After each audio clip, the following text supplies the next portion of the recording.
Audio Jungle.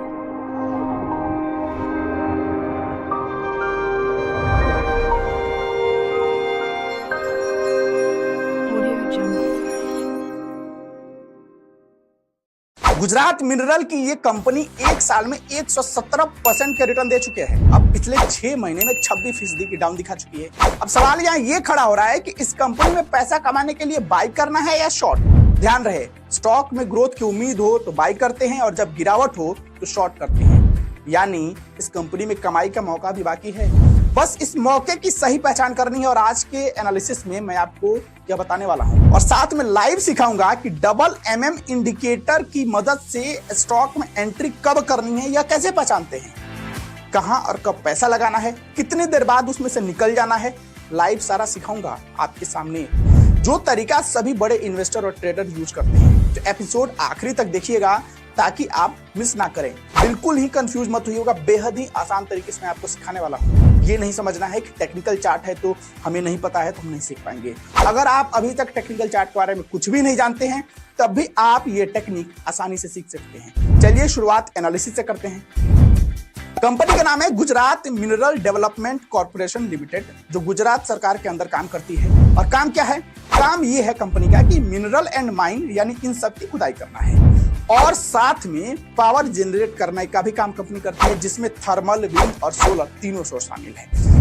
मतलब ये कि कंपनी एक तो सरकारी है और ऊपर से जो इसका काम है वो फ्यूचरिस्टिक है, जिसकी डिमांड आने वाले समय में बढ़ती जनसंख्या के साथ तेजी से बढ़ने वाली है, यानी फ्यूचर सॉलिड है। रही बात कंपनी के स्टॉक ग्रोथ में लीड रोल प्ले करने वाले फंडामेंटल की, ये देखिए यहाँ मामला बराबरी का दिख रहा है। कंपनी का मार्केट कैप बढ़िया है, कर्ज कम है, कंपनी डिविडेंड देती है, लेकिन उसका जो पी रेशियो है वह इंडस्ट्री से अधिक है, जो कि कम होना चाहिए। आरओ यानी रिटर्न ऑफ इक्विटी भी कम है और इसका ईपीएस भी डाउन है, यानी मामला बराबरी का है। बस ये रिपोर्ट है जिसने कंपनी के फंडामेंटल में जान फूंक दी है। कंपनी को 2023 में 1200 करोड़ से अधिक का मुनाफा हुआ है, जो पिछले 4 सालों में सबसे अधिक है। कंपनी का बैलेंस शीट भी पिछले 4 सालों में स्ट्रांग हुआ है। रिजर्व और फिक्स्ड एसेट दोनों में बढ़ोतरी हुई है, मतलब कि कंपनी आगे लॉन्ग टर्म में तेजी की गुंजाइश रिजर्व करती है। लेकिन चूंकि कंपनी ओवरवैल्यूड हो चुकी है, जैसा कि पी रेशियो बता रहा है, तो इसमें थोड़ा करेक्शन देखने को मिल सकता है। चलिए अब लाइव ट्रेडिंग सीखते हैं। ये जो टेक्निक मैं आपको बता रहा हूं इसको डबल M इंडिकेटर बोलते हैं,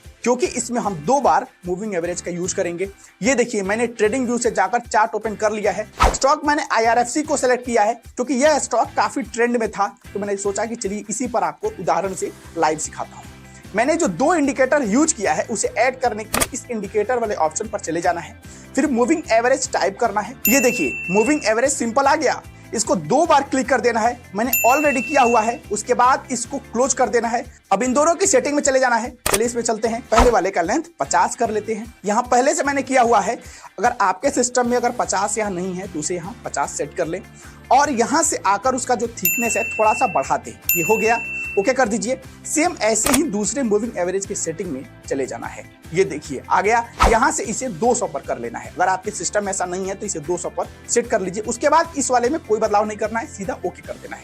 मामला सारा कुछ सेट हो गया है, यानी अब चार्ट पर सिर्फ नियम समझना है। नियम ये कहता है कि जब दोनों मूविंग एवरेज एक दूसरे को क्रॉस करे, ऐसे ठीक है, जब दोनों को एक दूसरे को क्रॉस करे, वहां मेरा कर्सर है, आप देख रहे होंगे कैसे दोनों इंडिकेटर एक दूसरे को क्रॉस कर रहे हैं।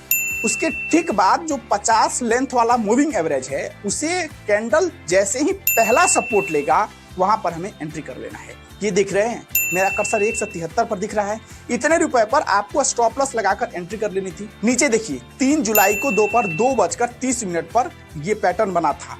अगले दिन जब मार्केट खुला तब यह स्टॉक 180 के पास चला गया। एक बात हमेशा याद रखिएगा, 1:2 के स्टॉप लॉस के साथ हमेशा ट्रेड करना है, यानी नुकसान हुआ तो 1 रुपया और प्रॉफिट हुआ तो 2 रुपए, इसी के औसत से चलना है।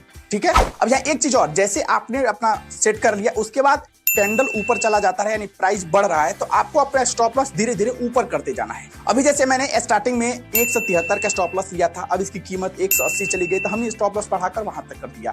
फिर जैसे जैसे इसकी कीमत में बढ़ोतरी होती जाएगी हम स्टॉप लॉस धीरे धीरे बढ़ाते जाएंगे, ताकि अगर अचानक से कोई बदलाव आए और कीमत नीचे चली आए तो ज्यादा नुकसान ना हो, हमें अपना थोड़ा सा प्रॉफिट मिल जाए। यानी हमें स्टॉप लॉस के साथ उस ट्रेंड को फॉलो करना है जब तक कि मूविंग एवरेज राइजिंग है।